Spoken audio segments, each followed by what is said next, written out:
Welcome to the program. Glad to have you with me. I'm Folake Adesugba. You're with the Riot News, and yes, this is indeed the Global Sports Report. On the way, we'll have all the top sports stories of the day, analysis, debate, argument, and as I like to say, lots of actions. Now, our top stories in brief. EFL Cup, Chelsea, Arsenal, and Tottenham Hotspur all record wins and progress to last 8. And Lionel Messi back in Barcelona training after missing just 2 games with a broken arm.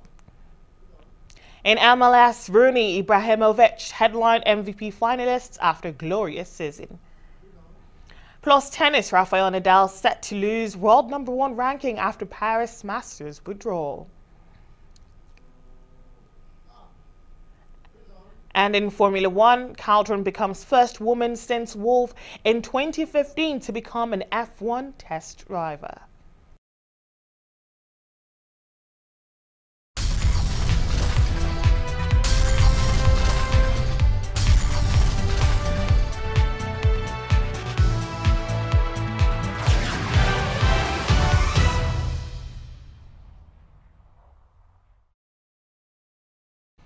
All right, let's get straight into it. We begin with the top footballing stories making the headlines, starting from home. Now, Frank Lampard's return to Stamford Bridge ended in defeat as his Brave Derby side were beaten 3-2 by Chelsea in the 4th round of the Carabao Cup. 2 earned goals cost the Rams in the first half as both Fikayo Tomori, who is on loan from Chelsea, and his centre-back partner Richard Keogh managed to put the ball past their own goalkeeper. On both occasions, Derby responded with strikes from Jack Marriott and Martin Wigan, but Cesc Fabregas struck the eventual winner shortly before halftime to send Chelsea into the quarterfinal. And despite not being at their best, Emery's men advance into the quarterfinals of the EFL Cup. After drawing with Palace, they win their 12th match since losing back-to-back games at the start of the season. Goals which came in both before and after the halftime from Lichtsteiner and Smith Rowe ensured Arsenal's advance tonight against League One outfit Blackpool.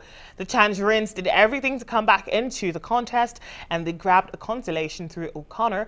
However, the drama did not stop there, with both Guendouzi and O'Connor being shown red cards in the second half. And a double from Heung-min Son saw Tottenham beat West Ham 3-1 on Wednesday and put them into the quarterfinals of the Carabao Cup. The forward was making his 150th appearance for Spurs and opened the scoring in the 17th minute with an emphatic finish before adding his second 9 minutes after the break. Lucas Perez pulled one back for West Ham in the 71st minute. But that lasted just 4 minutes as Fernando Llorente restored the 2-goal lead and sealed the victory for the visitors. And Leicester's players trained on Wednesday ahead of Saturday's game with Cardiff. The players would normally have had the day off, but having not trained on Monday and having only had a light session on Tuesday, the squad took part in a full training session. Leicester have already stated they will travel to the Welsh capital by road rather than flying there, after deciding that would be insensitive given the circumstances of owner Vikai Srivadhanaprabha's death in a helicopter crash on Saturday. It was only confirmed on Tuesday that the Premier League fixture at the Cardiff City Stadium will go ahead as planned after their Carabao Cup game against Southampton was postponed as a mark of respect. Vichai's son Ayawat has fully backed the decision and wants the game to go ahead to honour his father. And Jose Mourinho's charge for alleged abusive language in Manchester United's win over Newcastle has been dropped, the FA has confirmed. The United boss requested a non-personal hearing on October 24th after being granted an extension to respond to comments he is alleged to have made towards a camera in Portuguese after the 3-2 victory at Old Trafford. It is understood that the FA are surprised by the decision, which was made by an independent regulatory commission, and will await the written reasons before considering an appeal. United say they presented a very strong defense against the charge, and the club is glad the ruling has validated that.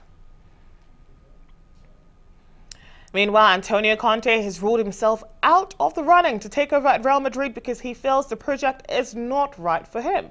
The Italian was linked with the role after the sacking of Julian Lopetegui following Real's 5-1 thrashing at the hands of Barcelona at the weekend. Conte left Chelsea in July and has now decided to extend his break from football until the summer. However, he could be tempted into management mid-season, but only if the project is right. Conte's contractual obligations with Chelsea only apply to managing a club in England this season, and therefore he is free to join a club abroad. Elsewhere, Barcelona captain Lionel Messi returned to training on Wednesday following an arm injury the club has announced. The Argentinian returned for mobility work after a few days out, Barca said on their website. The club published photos showing the four-time Ballon d'Or winner running without a cast on his arm, which he had worn in his recent public appearances at the Camp Nou. The 31-year-old Messi injured his arm in a fall during the 4-2 league victory over Sevilla on October 20th. Barca hope Messi will return for the La Liga game against Real Betis on November 11th. And a Spanish magistrate leading an investigation into alleged irregularities in Neymar's move to Barcelona in 2013 says the Brazilian could face up to 6 years in prison. The term imposed in principle could be between 4 and 6 years, says a decree issued by Judge Jose Maria Vasquez Onrubia, a copy of which was seen by AFP. Neymar, his parents, Barcelona president Josep Maria Bartomeu, and his predecessor Sandro Rosell are all awaiting trial over alleged corruption concerning Neymar's move to the Spanish giants in 2013. The Brazil international forward subsequently moved to Paris Saint-Germain in August 2017.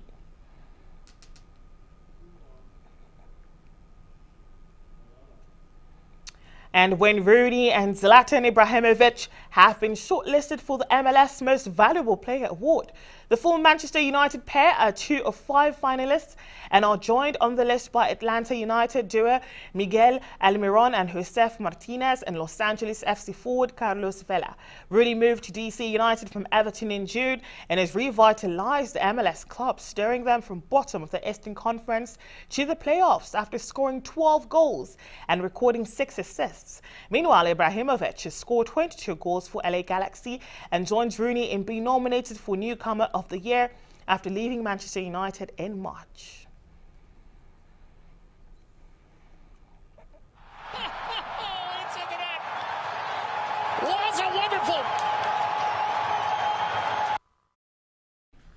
Over now to South America, and Riot police have had to protect referee Andres Cunha as River Plate beat Gremio with a late penalty in an incredible Copa Libertadores semi-final. Gonzalo Martinez scored the spot kick given via the video assistant referee in a fifth of 14 added minutes. Defender Brazen, who conceded the penalty for handball, was sent off as he remonstrated with Cunha, with play held up as the Gremio's players protested. River Plate won the second leg 2-1 and went through on the away goals rule. The Argentine side beaten 1-0 at home in the first leg, went further behind when Leo Gomez scored for the Brazilian holders after 35 minutes in Porto Alegre. Tem mais jogador expulso da Portuguesa. Levantou ali o cartão vermelho, não deu para identificar para quem. Mas o clima ficou muito pesado neste momento. É só o Valdomiro, que é o jogador mais experiente da Portuguesa, com 35 anos de idade. E os jogadores da Portuguesa pressionam a arbitragem, que chamou a segurança, chamou o policiamento para evitar algo de pior. Olha o Marcos. Começando, né? Desde o início ali. O Kleber preparava-se para a cobrança do pênalti. O jogador da Portuguesa entrou na área, sinalizando, né, para a bola, que a bola estaria fora do local, e o árbitro botou a mão no bolso e expulsou o jogador, hein? O que causou, além da revolta pela marcação do pênalti, causou ainda mais essa revolta no time da Portuguesa. A gente sabe que o jogador falou pro árbitro, né? Agora, o Valdomiro deu soco os jogadores estão chutando o escudo. O vermelho parece que foi pro Valdomiro mesmo. O Valdomiro foi pro número 4, esse que deu um soco, 2, 3 socos seguidos no escudo da polícia. A respeito do lance, Mário.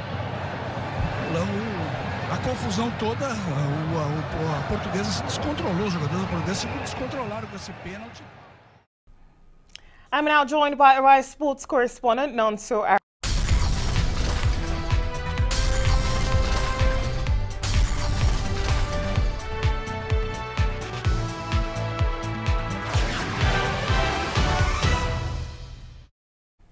Welcome back. You're with Arise News. I'm Folake Adesugba, and this is Global Sports Report. Now, Rafael Nadal has pulled out of the Paris Masters with an abdominal injury, meaning Novak Djokovic is guaranteed a return to world number 1 on Monday. The Spaniard was due to play his first match since his US Open semi-final retirement against Juan Martín del Potro, but withdrew shortly before his second-round match against Fernando Verdasco. Nadal arrived at the final regular tournament of the season, targeting his 34th Masters 1000th title, and needed to match Djokovic's performance to remain at the summit of the men's rankings. It is unclear whether Nadal, whose spot in the draw will be taken by lucky loser Malek Jaziri, will be able to feature at the season-ending ATP Finals in London next month. And America's John Isner beat Mikhail Kukushkin in the second round at the ATP 1000 Paris Masters to set up a match against Karen Khachanov of Russia. As is so often the case, Isner's serve was the bedrock of his 6-3, 6-7, 7-6 victory. The world number 10 struck 33 aces and lost only 13 points on his service during the entire 2 hours and 18 minutes on court. The American serve only let him down in the second set tie-break as the world number 54 forced a decider. Isner needs to reach at least the final in Paris to have any chance of qualifying for the season-ending ATP Finals in London next month. And Kei Nishikori beat Adrian Manarino in straight sets 7-5, 6-4 in the second round of the Paris Masters on Wednesday. The world number 10 did not face a single break point as he defeated the Frenchman. He broke Manarino at 5-5 in the first set and then 3-3 in the second to set up his win. Nishikori will now face 7th seed Kevin Anderson or Georgian Nikoloz Basilashvili in the third round. And Russell Westbrook scored 32 points in the Oklahoma City Thunder's 128-110 victory over the Los Angeles Clippers on Tuesday in the NBA. The Thunder outscored the Clippers 39-10 in the third quarter at one stretch, scoring 20 straight points. The Thunder led 93-7 at the end of the quarter. They shot 70 from the field in the period while holding Los Angeles to 24% shooting. Paul George also had 32 points, Steven Adams had 18 points and 10 rebounds, and Dennis Schroeder added 15 points for the Thunder, who won their second straight game after 4 defeats. Danilo Gallinari led the Clippers with 27 points, but he scored just 4 in the second half. Lou Williams scored 17 points, and Tobias Harris added 15 for Los Angeles. He'll get fouled on his way to the rim. Meanwhile, the Portland Trail Blazers defeated the Houston Rockets at the Toyota Center in Houston, Texas. The Trail Blazers led the Rockets 19-15 after the first quarter of play. As has been the theme so far this season, the Rockets struggled to score, missing many open shots. Chris Paul and Carmelo Anthony made a combined 2 of 16 shot attempts in the first half.